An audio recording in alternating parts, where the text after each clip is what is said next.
Because we live in a litigious society, it's important to have your main assets, such as your primary residence, your stocks, bonds, maybe investment properties and things of that nature, properly protected from a lawsuit. This is where the concept of privacy comes into play. Privacy is complementary to asset protection, but it is not a plan in and of itself. So in this video, we are going to study the aspects of privacy. Greetings, my name is Phancao with the Asset Protection Center. I am an estate planning attorney focused in the field of asset protection and elder law out in the state of California and Florida. So it's no secret that we have a constitutional right to privacy. You do not have the obligation to put out all of your bank accounts or all of your assets for the public to see.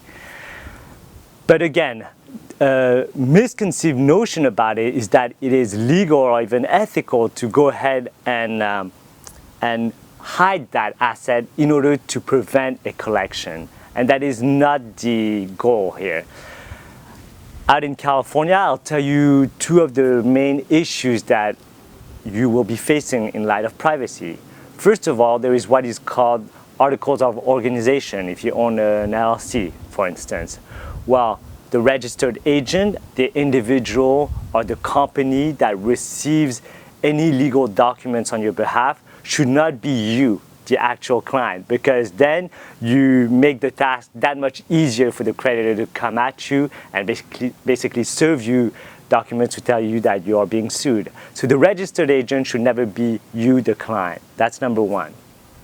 Then there is what is called statement of information. Now, statement of information is not a public record, but I can assure you that an angry creditor can find a means to discover that piece of paper, and basically what it will show is who the manager of that company is, and more likely than not, it's usually the client. So those are two of the ways where privacy can be broken. The solution: you can own the units of an LLC through a Delaware or maybe Nevada or Wyoming LLC. So that's one way to remove the asset one step further away from collection purposes. Now, again, these are techniques, but this is not in and of itself a plan in its entirety. Privacy is, again, just one component of asset protection. So keep that in mind. Don't use privacy as a bulletproof format to protect your assets.